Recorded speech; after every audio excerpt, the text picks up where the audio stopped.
Glória a Deus. Atos dos Apóstolos, capítulo de número 4, versículo de número 27 a seguir, diz assim a minha Bíblia e a sua também.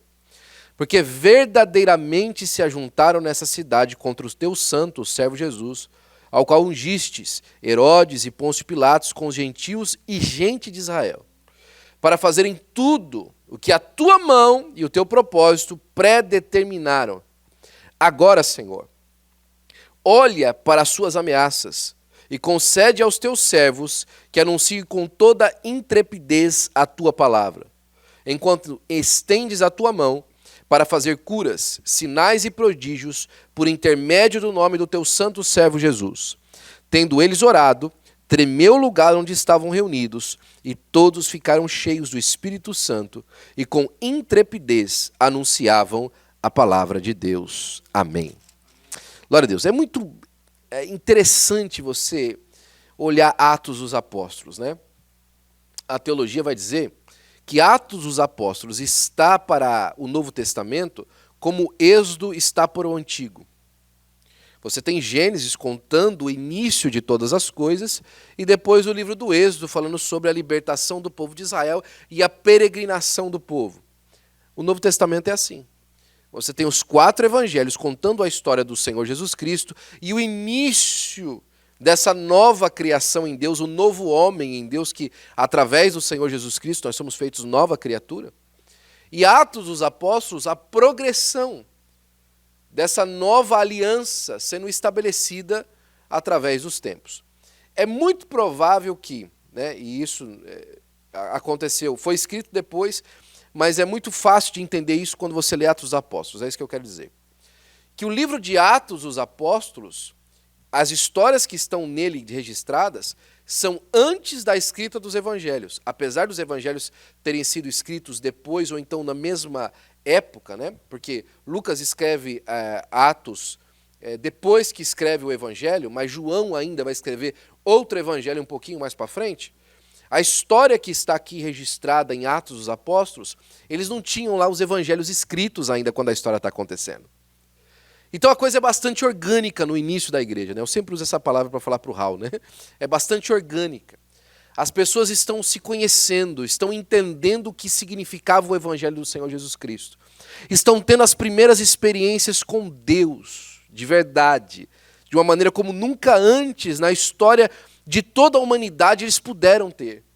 Agora o Espírito Santo, por exemplo, não estava restringido a uma pessoa que era escolhida para representar a Deus. Agora todos aqueles que buscassem o Senhor Jesus Cristo tinham o acesso ao Espírito Santo de Deus de morar dentro deles.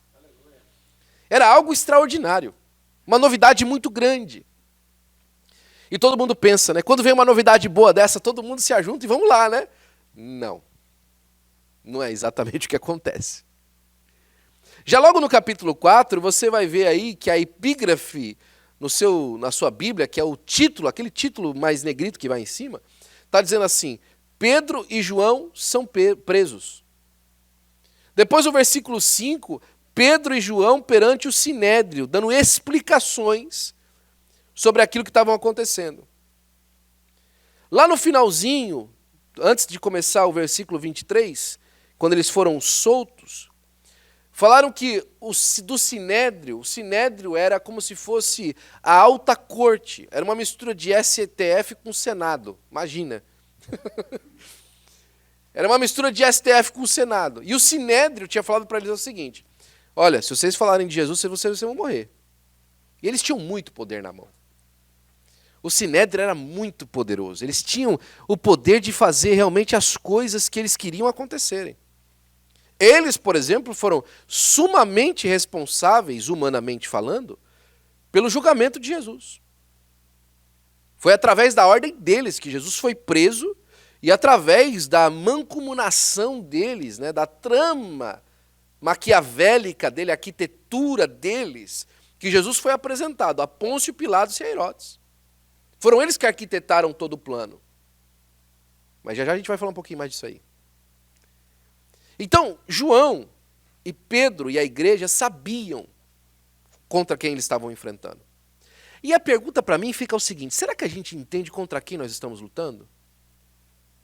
Será que a gente entende hoje que o mundo é contra nós? Eu já falei isso várias vezes para você. Faraó não te ama. Dessa porta para fora aqui, o status quo, a sociedade, ela não vê você com bons olhos. Sabe quando ela te vê com bons olhos? Quando você diz que a sua fé em Cristo é uma questão subjetiva e privada. Então, tá bem, tá ótimo, beleza. Quando você fala assim, não, que cada um é cada um, tá ótimo, beleza. Mas quando você fala assim que só existe um Salvador, que só existe um caminho para o céu, aí você já é um problema tremendo para eles. Porque isso quebra o paradigma do status quo. Eu falava para um amigo, essa semana, conversando com ele, e a gente tem percebido e tem tido tanto problema com duas palavrinhas hoje em dia, né? Na verdade, uma tem tido problema e a outra já é um problema antigo nosso.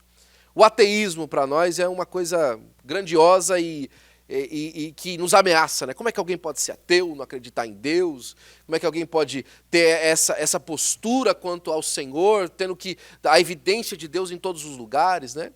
E outra palavrinha, essa sim é muito famosa nos dias de hoje, é chamado de progressismo, né? O progressismo e o pessoal aí quer desconstruir tudo e quer fazer tudo de novo. Deixa eu fazer um parênteses para você aqui, te apresentar duas coisas interessantes para você ponderar. Sem apoiar nenhuma dessas, pelo amor de Deus, tá? Mas os primeiros cristãos foram considerados por Roma ateus. Sabia disso?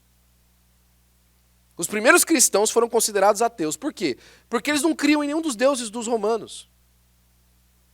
E os romanos tinham eles como ateus. Isso é farto na história da igreja. Inclusive, parte da perseguição é porque eles eram ateus. Porque eles não prestavam culto aos deuses de Roma. E outro problema é que a mensagem deles era considerada progressista. Eles estavam trazendo uma novidade ao conservadorismo daquele judaísmo que tinha presente lá. Então a única coisa que eu estou querendo dizer para você é que o que o inimigo tem feito nos últimos anos contra nós é simplesmente imitado as obras que ele viu que funcionou lá no passado, só que trazendo agora mentira no meio. E aqui a gente entra para a próxima parte. A mentira, irmãos, permeia tanto porque diversas vezes nós não percebemos a que nós viemos. Nós não entendemos o porquê que nós estamos aqui, por que a gente está batendo a pestana. Muita gente acha que chegou até os Estados Unidos simplesmente para conseguir conquistar uma vida melhor para si e para sua família. E ela acha que esse é o main goal da vida toda, é o grande goal da sua vida, é alcançar um status de felicidade abundante humana aqui, nesse tempo. Certa vez eu vi um irmão pregando isso, eu achei tão interessante. Ele pegou uma corda comprida que saía do púlpito para fora. E na ponta da corda dele tinha um handle, tinha uma coisa para segurar na mão, e era um pedacinho assim vermelho. E ele falou assim, você está vendo essa corda comprida que você não vê a ponta final? Essa é a sua vida. Um dia você nasceu e a sua existência agora é eterna. Você vai existir para sempre. A partir do momento que você nasceu, você vai existir para sempre. Agora, qual que é o grande problema? É que nós nos preocupamos com essa pedacinha aqui da vida, que é o pedaço do handle. Esse pedaço aqui que a gente fica vivo nessa terra, que fica consciente nessa terra, nesse corpo, é o espaço que a gente se preocupa. Aqui eu preciso de ganhar, aqui eu preciso de fazer, aqui eu preciso de conquistar, tudo isso aqui, esse pedacinho aqui. E a gente esquece que a hora que esses olhos carnais se fecharem, os olhos espirituais vão ser abertos de uma maneira completa e nós vamos estar na eternidade. Que tipo de eternidade nós vamos ter lá na frente? Dependendo de como nós enxergamos a pessoa eterna do Senhor Jesus Cristo nesse período. Os discípulos eles estavam sendo confrontados por alguma coisa que para eles até pouco tempo atrás era uma loucura. Porque um dia eles sentados à beira da praia, consertando as redes, principalmente Pedro e João, apareceu um pregador na Galileia diferente, falou assim, olha, larga tudo que vocês estão fazendo e me segue. E eles seguiram. E a vida deles mudou para sempre. A vida de Pedro e João nunca mais foi a mesma. Mesmo que eles quisessem. Hoje mesmo, antes do culto, e o Xandinho lembrou disso nessa semana, falando dos 153 peixes, né? Mesmo que eles quisessem voltar para a pescaria, a vida nunca mais conseguiu ser a mesma. Eles nunca mais conseguiram deixar de ser impactados pela figura máxima da sua vida, agora a pessoa do Senhor Jesus Cristo. Será que a gente consegue ignorar Jesus na nossa vida? Será que a gente consegue ignorar a figura dele, da salvação da nossa alma? Será que a gente consegue olhar para ele e não se sentir pressionado a tomar decisões segundo a sua ordem? Será que passa pela nossa cabeça realmente que ele é apenas um amuleto religioso na nossa vida, que a gente consulta em estado de angústia ou de problema? Quando estiver me doendo o calo, Jesus. Quando estiver me doendo a consciência, Jesus. Quando eu estiver com um problema com alguém, Jesus. E aí eu faço com ele como eu fazia com Santo Antônio quando eu queria casar. Ele coloca ele de ponta cabeça e fala assim, Jesus, se o senhor não fizer alguma coisa, eu vou fazer alguma coisa. Os discípulos agora estavam de olho em uma figura que realmente tinha autoridade, o governador ou o prefeito da cidade, ou coloque você quem queira nesse aspecto, o presidente do país, tinha dito, olha, não pregue mais. E muitos de nós, talvez mais self-included, talvez eu mesmo, numa pressão como essa, podia ter dito assim, o quê? Eu vou me expor desse jeito? Eu tenho filho. Eu tenho família. Você acha que eu vou expor minha cara a tapa, estando ilegal nesse país, ou então estando num estado não tão normal nesse país? Vou me expor a isso? Não, imagina, vou fazer nada disso aí não, deixa para lá. Eu não vou me meter com nada disso, olha, cada um cuide da sua alma. Cada um cuide da sua vida. Mas talvez você esteja do lado como Pedro teve, falou assim, Senhor, quer saber? Eu não largo o Senhor por nada, eu não deixo de te servir, de te amar por nada. Ainda que me custe a masmorra, que me custe a morte, que me custe a perseguição, eu amo o Senhor de todo o coração.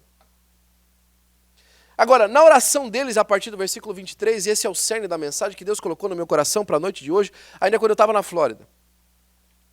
Eles começam a falar o seguinte, olha, Senhor, por mancomunação, aí eles conversaram, aí os grandão conversaram, né? Como diz a irmã Cirlei lá na Flórida, os cabeção conversaram. E eles ajuntaram nessa cidade contra o teu santo servo, ao qual ungiste. As pessoas se ajuntam contra Jesus. As pessoas se juntam contra Jesus. E quando elas se juntam contra Jesus, elas não se juntam com Jesus sozinho, elas se juntam contra Jesus e aqueles que estão com ele. Você já percebeu quanta coisa, quanto problema a gente passa? Quanta perseguição a gente sofre? Agora presta atenção nisso aqui. Isso aqui vai ficar interessante. Herodes e Pôncio Pilatos com gentios e gente de Israel, ou seja, gente da nação, gente de fora da nação e gente até próximo, gente de Israel, para fazerem tudo o que a tua mão e o teu propósito predeterminaram. Isso aqui é importante. E aqui é um dos cernes da questão que eu queria compartilhar com você hoje. Você acha mesmo que as brigas que se levantam entre nós e contra nós, Deus já não sabia?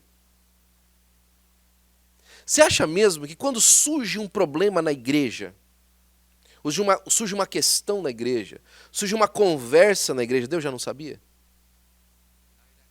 Quando você vai para o Éden, por exemplo, você percebe, isso aqui é uma coisa que parece que a gente não aprende, né? Lá no Éden, a serpente apareceu para Eva e falou o seguinte, olha Eva, essa fruta aí é boa, né? Não, mas Deus falou para não comer. Ah, Deus falou mesmo para não comer? Foi isso que Deus falou? Porque é o seguinte, sabe por que Deus falou isso? É porque Deus está com inveja de você, Eva. Deus quer manter você aí embaixo. Porque o dia que você comer, você vai ser igual a Deus. Deus está privando você das coisas, Eva. Né? Já aconteceu isso? Que alguém chega com você com notícia do outro, dizendo que o outro disse alguma coisa que a pessoa não pode provar, você imagina que foi, e ela te dá até o tom que a pessoa falou e os olhos que ela fez. Isso é antigo. A presciência de Deus já sabe que isso é antigo. Quando você vai para o capítulo 6 de Provérbios, ele fala assim, as 6 coisas que Deus odeia, e a 7ª ele abomina. 6 coisas, aquele que derrama sangue rápido, Deus odeia. Aquele que jura falsamente, Deus odeia. Mas sabe qual que ele abomina? Aquele que causa contenda entre os irmãos. Por que Deus abomina?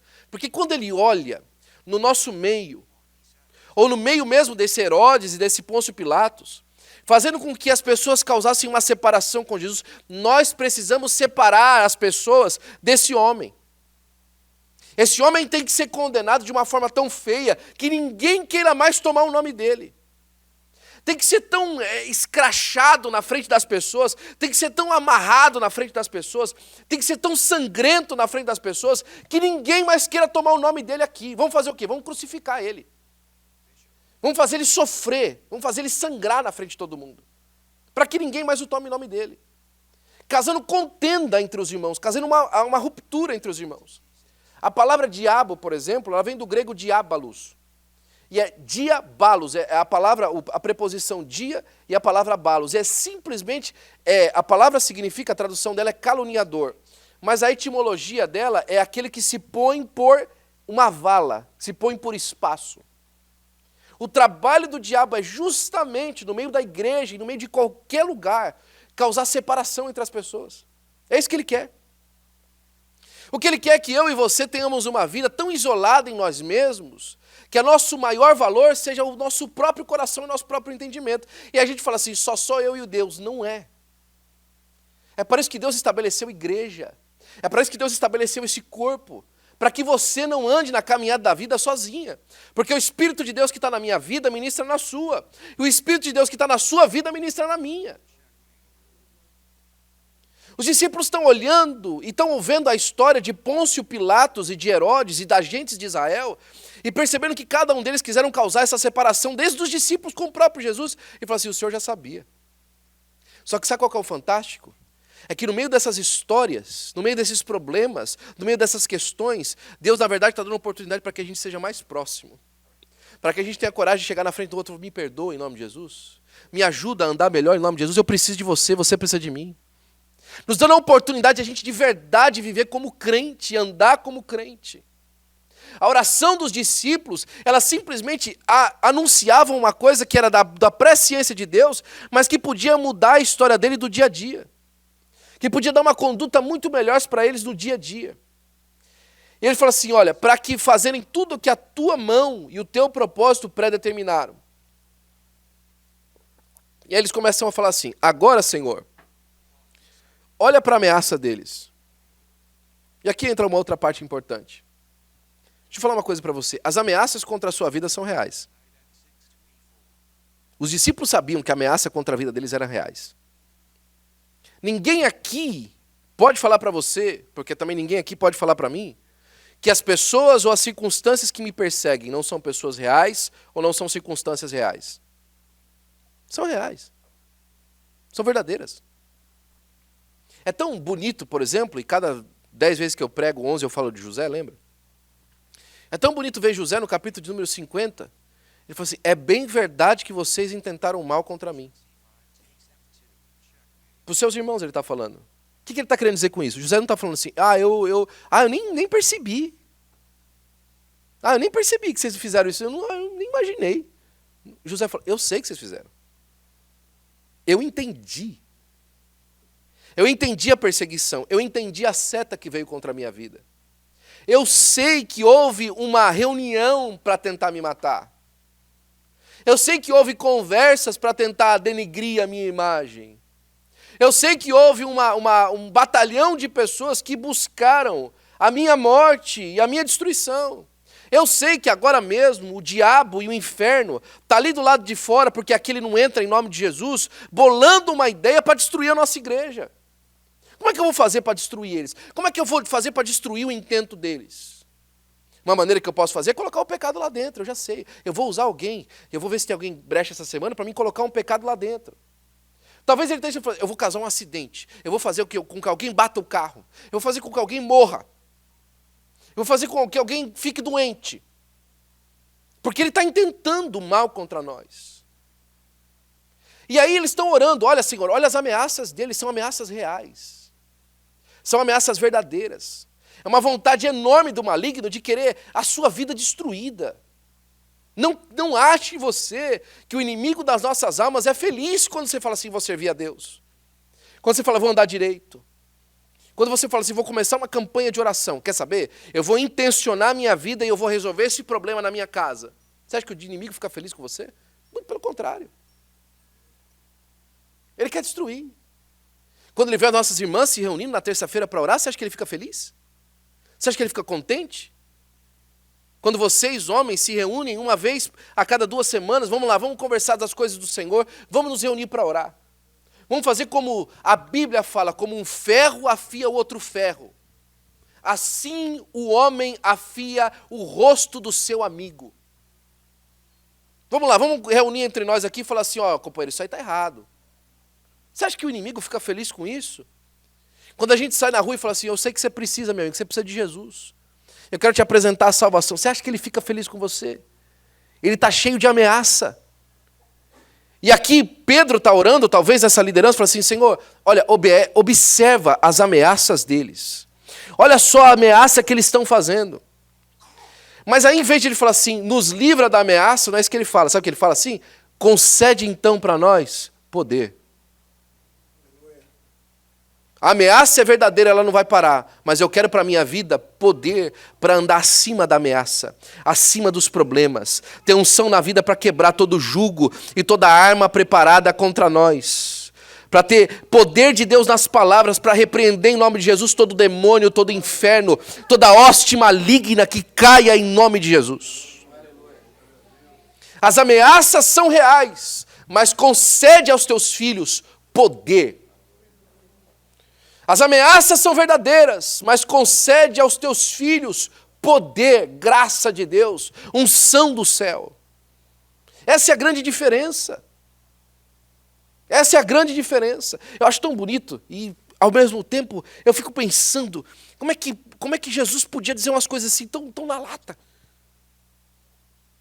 Pedro está lá se defendendo, não, Jesus, eu vou com o Senhor. Né? Primeiro ele fala assim, Pedro, você vai me negar, rapaz?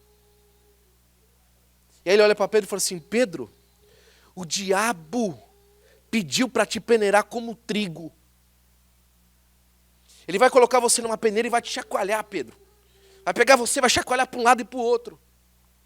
Aí você fala assim, Jesus certamente vai falar assim, mas eu tirei você da peneira, Pedro. Não. Mas eu quebrei a peneira de Satanás. Não, também não fala isso. Mas eu peguei Satanás, dei uma queda de braço dele, joguei ele no chão e venci, Pedro. Também não fala isso. Mas eu pedi ao Pai para que a vossa fé não desvalecesse. Sabe o que Jesus está falando? Você vai ser peneirado. A tribulação vai chegar. O problema vai tentar te espremer, mas a sua fé sustentada no Senhor Jesus Cristo vai fazer você passar na peneira aprovado pelo Senhor. Olha as ameaças deles e nos concede poder para pegar com graça, com intrepidez, com verdade, para ter coragem de viver as coisas de Deus quando ninguém quer mais viver. Para ter coragem de pregar o Evangelho quando ninguém quer mais pregar. Para ter coragem de viver as coisas do Senhor quando todo mundo está farto. O mundo está cansado de mediocridade. Eu vejo cada movimento que é difícil a gente chamar de igreja, promovendo cada pataquada para ganhar gente, para fazer com que as pessoas venham para a igreja. O cara vai no púlpito e começa a fazer coaching com as pessoas. Olha, porque tudo é seu. Porque você é um general de Deus na terra e você vai vencer tudo que você quiser vencer. Espera aí, quem te deu vitória? Se não for o Senhor Jesus Cristo na cruz do Calvário, tendo misericórdia da nossa alma, onde é que nós vamos?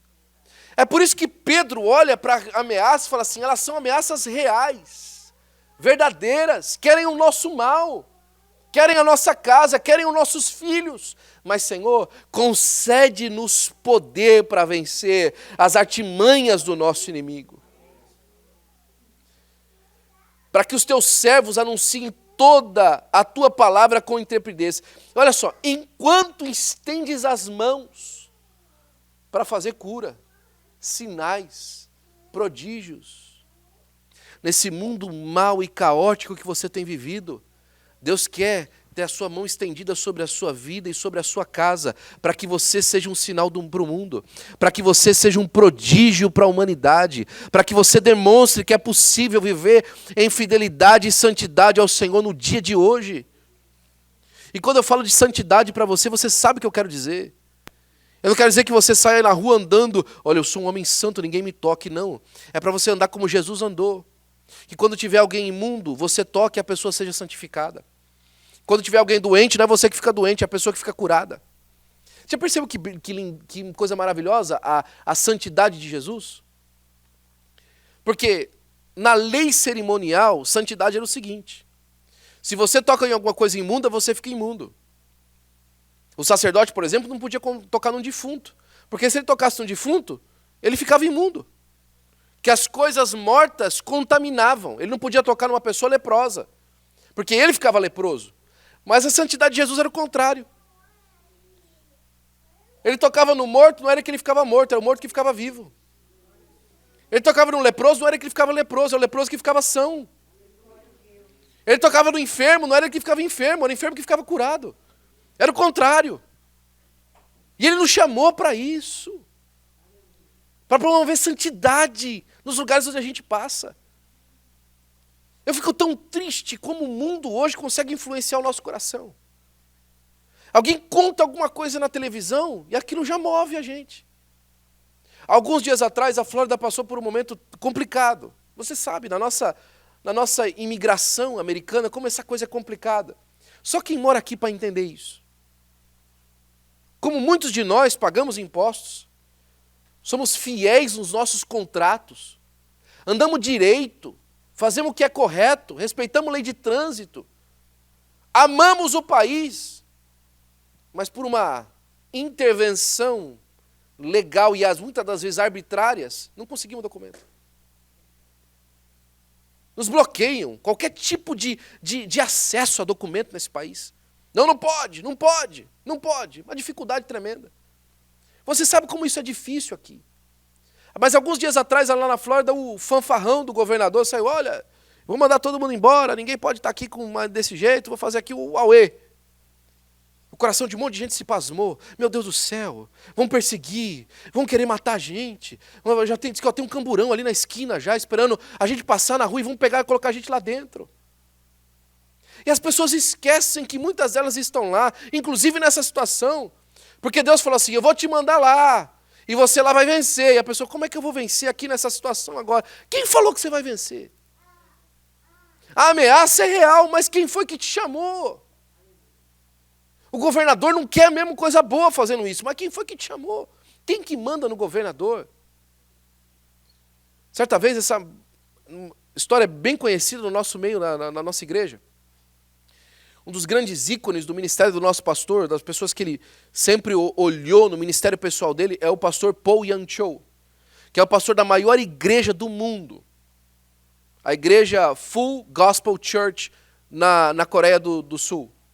Só aquela igreja, só Full Gospel Church, só aquela igreja de Seul, na Coreia, tem 800 mil membros. Uma igreja só. Não são várias congregações, é uma igreja com 800 mil membros. Imagina. E o pastor Paul Yang-cho sempre foi um homem muito conhecido na Coreia. E certa vez ele estava orando e a secretária dele estava do lado de fora do escritório dele, ele orando lá no gabinete dele, e o presidente da Coreia ligou. E o presidente da Coreia ligou, na verdade quem ligou foi a esposa dele, querendo falar com o pastor. Né?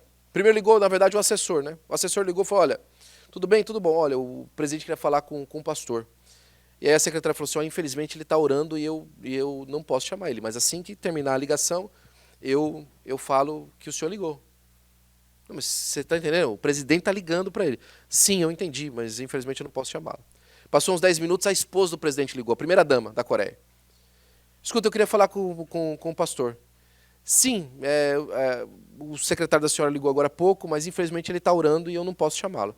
A senhora sabe quem está falando no telefone? Sei, a senhora é a esposa do presidente. Então, vá chamar agora o pastor. Não, minha senhora, eu não vou chamar o pastor, porque eu tenho ordens expressas dele de que eu não vou chamá-lo enquanto ele estiver na oração. A mulher apertou ela de todo lado e falou assim: olha, eu não vou chamar, não posso chamar. Desligou o telefone. Daqui uns 40, 50 minutos, o pastor saiu da oração. E ela estava lá a secretária, né, azul, branca, né? Pastor, olha, o senhor me desculpa, mas o senhor deu ordem para mim. Não tem problema não, tá certo, a senhora fez certinho. Foi a ordem que eu dei para a senhora. E aí ele pegou o telefone e retornou a ligação. Né? A esposa do presidente atendeu. Falou: olha, pastor, eu não sei como é que o senhor faz aí com o pessoal que trabalha com o senhor, mas o presidente estava falando com o senhor e a sua secretária não quer deixar. Aí o presidente falou assim: sim, é realmente a ordem que eu dei para ela. Como assim? Ele falou assim: minha senhora, deixa eu falar uma coisa para a senhora. O esposo da senhora é presidente da Coreia. Eu estava falando com o rei do universo. Se pôr no seu lugar. Será que a gente tem coragem de fazer isso? De entender que nenhuma ameaça é suficiente se nós estivéssemos debaixo da unção e da proteção do Espírito Santo de Deus, que nada nem ninguém pode nos barrar, se nós estivéssemos debaixo da graça e da unção do Espírito de Deus. Por tantas vezes a gente faz tanta negociata com a lei de Deus para cumprir. Não, é só desse jeito que eu consigo. Confia no Senhor, meu amigo. Aonde a sua mente não alcança, coloca a sua fé. Estão lá eles, ameaçados, falam, Senhor, agora estende a sua mão. Enquanto os teus filhos falam, porque para ter prodígios e maravilhas, por intermédio do nome do teu santo servo Jesus. E aqui é outra parte importante. Sabe por que as coisas vão acontecer? Não é porque você é bonito, apesar do senhor ser muito bonito, parabéns. Não é porque a senhora é elegante, apesar da senhora ser muito elegante, parabéns, mas não é por causa disso. As coisas não acontecem para a manutenção do nosso ego, para a gente crescer, para a gente ser grande, para colocar o nosso nome no cartaz. Sabe por que tem muita gente quebrada na igreja hoje? Porque tem muito cartaz aí fora. Tem muita gente no cartaz. Uma das coisas que nós ouvimos sempre do corpo de obreiros do Ministério do Belém, cuidado para você não ficar aparecendo demais aí na internet. Por quê? Porque já você começa a ficar aparecendo na internet e você acha que realmente você é alguma coisa. E aí você se escorrega em você mesmo. Aí você fala assim, não, eu sei do que eu estou falando porque tem muita gente que me segue. Ah, meu amigo. Está no sal. O dia que você achou que você é alguma coisa, você está no céu. O grande pregador, o Charles Spurgeon, certa vez ele terminou uma mensagem e desceu do púlpito. E aí o rapaz chegou para ele e falou assim, pastor, o senhor pregou muito, pastor. O diabo falou a mesma coisa para mim no meu ouvido lá no púlpito. Eu estava pregando muito. Por que as coisas acontecem? Por intermédio do nome do Senhor Jesus Cristo. Se o nome dele não tivesse lá, não acontecia nada. Se o nome dele não tivesse na frente, ninguém aparecia. Se o nome dele não tivesse na frente, nenhuma alma tinha sido liberta. Se o nome dele não tivesse na frente, nenhuma pessoa tinha sido curada. É o nome do Senhor Jesus Cristo que faz a diferença na vida dos discípulos. A igreja estava crescendo, não é porque eles tinham descoberto um grupo de marketing, um marketing pirâmide, que funcionava muito bem, e a propaganda estava funcionando muito bem, eles tinham conseguido um programa de propaganda excelente na Globo e na Record, não. Era porque o nome de Jesus estava sendo proclamado, e por intermédio do nome do Senhor Jesus Cristo, a mão estendida de Deus estava promovendo maravilhas. A mão de Jesus está estendida na sua vida para fazer maravilhas durante o seu dia? Esses dias atrás, o nosso irmão compartilhou com a gente um testemunho tão bonito para a nossa reunião dos cavaleiros. Ele falou assim, eu nunca recebo pedido para aquele lado, mas naquele dia apareceu para mim poder participar na reunião dos cavaleiros. Será que a gente consegue entender, como o nosso irmão entendeu naquele dia, que o nome do Senhor Jesus Cristo está envolvido até em coisas mínimas da nossa vida? Coisas pequenas da nossa vida, a mão de Deus envolvida. Oh, rapaz, ainda bem que eu lembrei, dei a sorte de colocar aquela assinatura. Não, o Espírito Santo de Deus te lembrou para que o nome de Jesus fosse glorificado. Nós lemos aqui hoje na escola dominical, 5 horas da tarde, a nossa escola dominical, participe. Nós estávamos lendo 2 Coríntios capítulo 1, a partir do versículo 8. Paulo estava falando para a igreja de Coríntios, olha, nós chegamos numa tribulação na Ásia, uma tribulação que a gente não pôde suportar. Lembra da tentação que você não pode suportar? Então, é a tentação. A tribulação às vezes vem maior do que você pode suportar. Tentação e tribulação são duas coisas diferentes. Veio uma tribulação tão grande contra nós que a gente estava por desesperar da própria vida. Já passou por isso? Por uma tribulação tão grande que você falou assim, eu não sei se eu vou sair vivo dessa. Muita gente já passou por isso, uma arma na cabeça, uma ameaça de alguém, uma situação que era completamente avassaladora, que você falou assim, eu vou tirar minha própria vida. Já passou por uma situação avassaladora. Mas aí ele fala que agora os irmãos lá estavam orando. E aí Deus trouxe solução para a vida deles. E aí eles falam assim, sabe por que a gente passou por aquela angústia? Para que a gente pudesse contar testemunho hoje de que a mão do Senhor Jesus Cristo estava estendida e nos deu vitória. Você está passando por alguma coisa porque, de alguma forma, Deus está usando essa situação na sua vida para te trazer vitória em nome do Senhor Jesus Cristo. A mão do Senhor estendida para fazer prodígios. Agora, sabe o que aconteceu quando eles terminaram de orar? Tremeu o lugar. O lugar, eu quando eu falo assim que tremeu o lugar, não é tremer o lugar de uma maneira simbólica. Tremeu o lugar. O lugar balançou. Ei, Deus vai fazer tremer o lugar onde você está. Deus vai fazer tremer o lugar onde você está. E a gente está num lugar tão propício para isso, né? Eu fiquei tão feliz. Por favor, me coloca no mesmo bracket de doido que você achou que eu era, tá? Não me coloca mais, não. No mesmo nível de doido que você achou que eu era até hoje, deixa eu ficar lá. Não coloca eu mais doido, não, tá bom? Mas eu achei tão bonito que no dia 24 de outubro, que foi o dia que eu e a Aninha chegamos aqui para servir a Deus nessa congregação, nós acordamos de madrugada com um tremor de terra.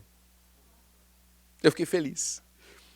Porque eu lembrei dessa palavra que Deus manda terremoto quando Ele quer mover um lugar. E eu estou confiando em mais terremoto de Deus para o nosso lugar. No dia que nós estávamos em Seattle, na semana passada, no dia 20 de agosto, que nós estávamos começando o culto lá, o primeiro culto daquela igreja, a terra tremeu aqui de novo. Eu falei, glória a Deus. Deus faz tremer o lugar, irmãos, onde a gente está, para mostrar que Ele é conosco.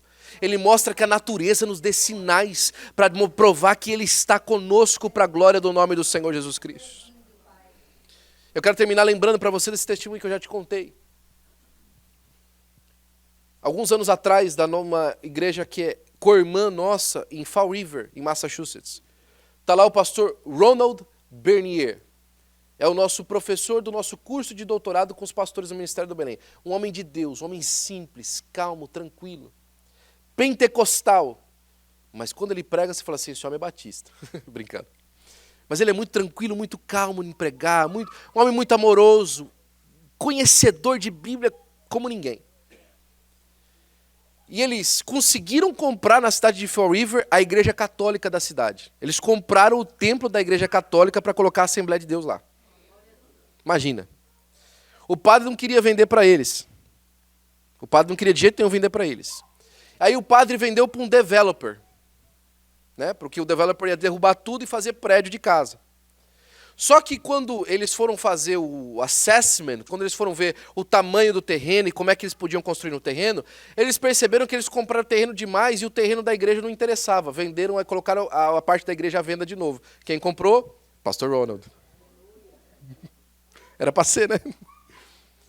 Pastor Ronald disse que fechou o negócio, parece que dia 19 ou 20 de fevereiro do ano de 2020.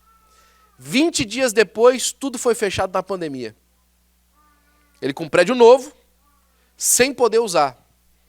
Os irmãos, todo mundo sem trabalho, chegava lá, pastor, o que tem para fazer na igreja? Começaram a reformar a igreja toda. Em 3 meses, mais ou menos, eles reformaram grande parte da igreja e deixaram ela pronta para receber a igreja e a escola quando tudo reabrisse. Quando a igreja reabriu, foi hora agora de fazer o parking lot da igreja. E aí chegaram lá, contrataram uma empresa para fazer o parking lot, fizeram uma oferta boa e tal. E o parking lot você precisava de tirar todo o asfalto e depois você refazer o asfalto por cima do parking lot, fazendo toda aquela parte de pedra, tudo, aquele gravel que eles colocam, né, aquelas pedrinhas pequenas, né, que eles colocam, tá, o granito ali e tal, e depois assentar o piche por cima para fazer bem bonito. Quando o pessoal estava fazendo e removendo os detritos antigos, eles perceberam que o chão do parking lot era feito de umas lápides de rocha muito grande, que eles não conseguiam remover para fazer mais profundo e fazer o trabalho direito. Chegaram para o pastor Ronald e falaram assim, olha, infelizmente a gente não pode terminar o trabalho, porque nós temos essas pedras aqui, e para a gente poder remover mais uma parte da camada embaixo, a gente precisa de dinamitar. E a parte de dinamitação é mais cara, então a gente precisa de passar para o senhor um quote novo. A hora que ele viu o quote, não tinha condição nenhuma de fazer. Né? Era muito caro. E aí eles, amém, o senhor guarda então, pode tirar o maquinário, a gente vai ver o que a gente vai fazer. Deixa aí do jeito que está e nós vamos ver o que nós vamos fazer. Naquele final de semana, no domingo, eles têm uma reunião antes do culto. O culto começa às 9h30 da manhã, às 8h15 a liderança se reúne para orar. E na oração, o pastor Ronald Bernier se ajoelhou e falou assim, Senhor, Essa situação do parking lot, meu Deus. Como é que nós vamos fazer, Senhor? Senhor, eu não sei, o Senhor é poderoso. Manda um terremoto, faz alguma coisa. Às 9h15 da manhã, no estado de Massachusetts, que não é comum ter terremoto, a cidade de Fall River recebeu um tremor. 4 ponto alguma coisa na escala Richter.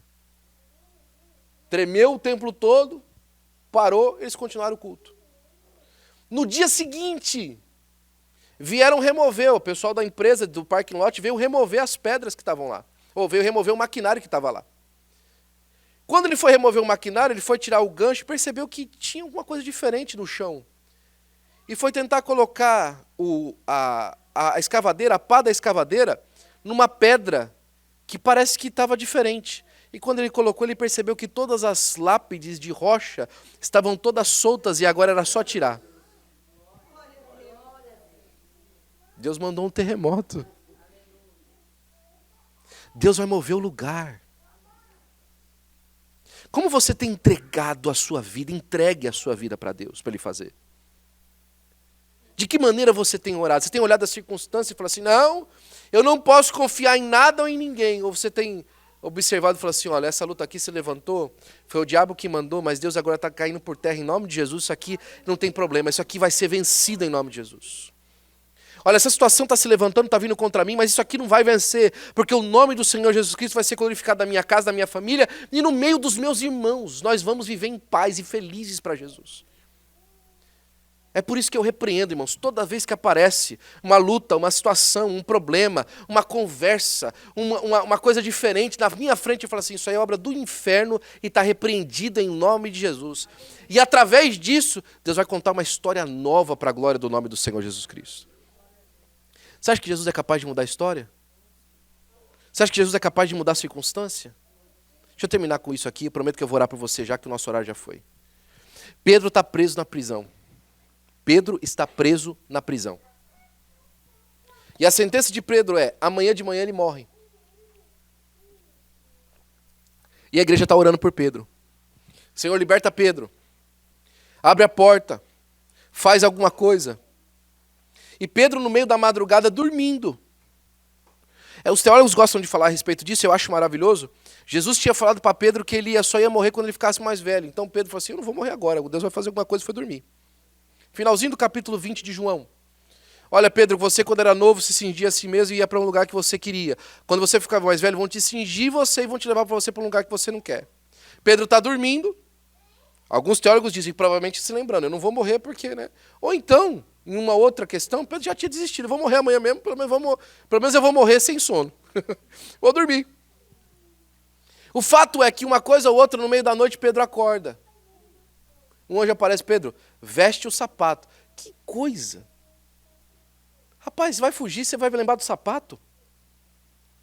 Olha, põe a sua túnica, tá frio lá fora. Sabe por quê? Porque cada detalhe vai contar na hora que você quer recontar o milagre.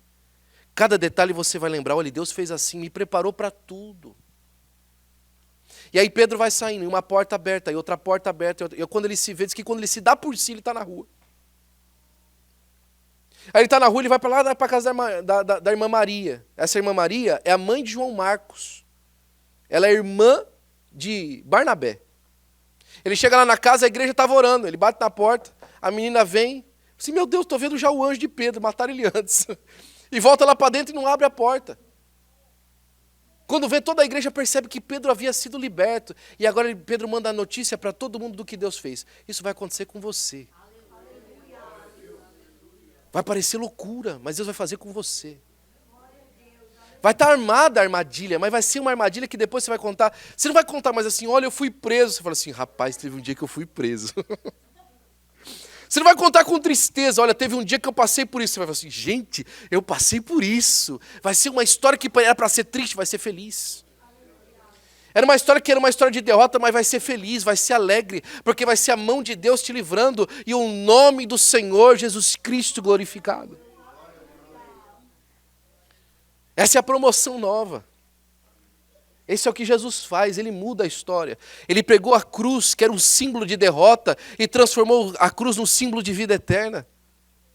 Ele pegou o sangue, que era um símbolo de ferida, e agora transformou o sangue num símbolo de pureza. Ele pegou a perseguição, que transformou, que era um símbolo de rejeição, e agora demonstrou que a rejeição e a perseguição é um símbolo de glória. É isso que ele faz.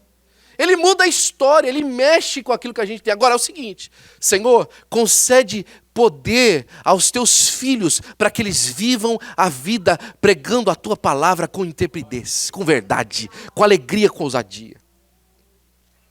A ameaça vem, mas hoje Deus te dá poder em nome do Senhor Jesus Cristo. Fique de pé, por gentileza, eu quero orar por você. Nós estamos sem músico hoje, nós estamos sem som, e eu gosto disso, porque hoje você não vai vir emocionado pela canção. Hoje você não vai vir emocionado por alguma coisa. Hoje eu vou chamar você para vir aqui à frente, para você tomar um passo para Deus, para começar a viver as coisas extraordinárias de Deus na sua vida. Você quer viver coisa espetacular de Deus, não quer? Deus vai fazer coisa espetacular com você. Deixa eu falar uma coisa para você. Há alguém aqui hoje que já tem vivido dias de perseguição e você não está entendendo por quê. Você está falando assim, estou sendo perseguido, Senhor. Estão me ameaçando, estão me apertando. É porque agora você precisa de vir aqui pedir poder para Deus para passar por isso aí. Você precisa de poder do alto para passar por isso aí. Sem poder do alto você não passa. Sem poder do alto, o intento de Herodes, de Pôncio Pilatos, de os gentios e gente de Israel vai dar certo. Mas agora com o poder de Deus, você vai falar assim, Deus já sabia que eles iam fazer isso comigo. E Ele estendeu a sua mão para que a gente vencesse para a glória do nome do Senhor Jesus Cristo. Se você precisa de restauração na sua fé hoje, vem aqui à frente, eu quero orar por você. Se você precisa de restauração na sua capacitação para fazer a obra de Deus hoje, eu quero orar por você. Se você quer hoje viver o extraordinário de Deus em alguma área da sua vida que tem sido difícil acreditar, vem aqui à frente, eu quero orar por você, em nome de Jesus. Eu vou cantar por 30 segundos e eu vou orar por você em nome do Senhor Jesus Cristo. Renova-me, Senhor Jesus. Já não quero ser igual. Renova-me,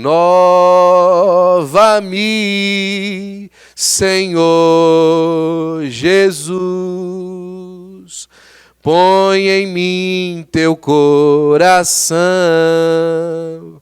porque tudo que há dentro de mim necessita ser mudado, Senhor, porque tudo que há dentro do meu coração necessita mais de ti. Raudinei, vem fazer essa oração para nós em nome de Jesus, meu amigo. Glória a Jesus, bendito seja o teu santo nome, Senhor. Senhor nosso Deus, amado Pai, nós louvamos e bendizemos o teu santo nome, Senhor Deus. Nós te damos graças, ó Deus, porque sentimos a operação do teu Espírito Santo sobre as nossas vidas. Senhor, nessa hora, Senhor Deus, nós suplicamos a ti, Senhor, venha tocar cada servo teu, Senhor Deus, cada serva tua, Senhor.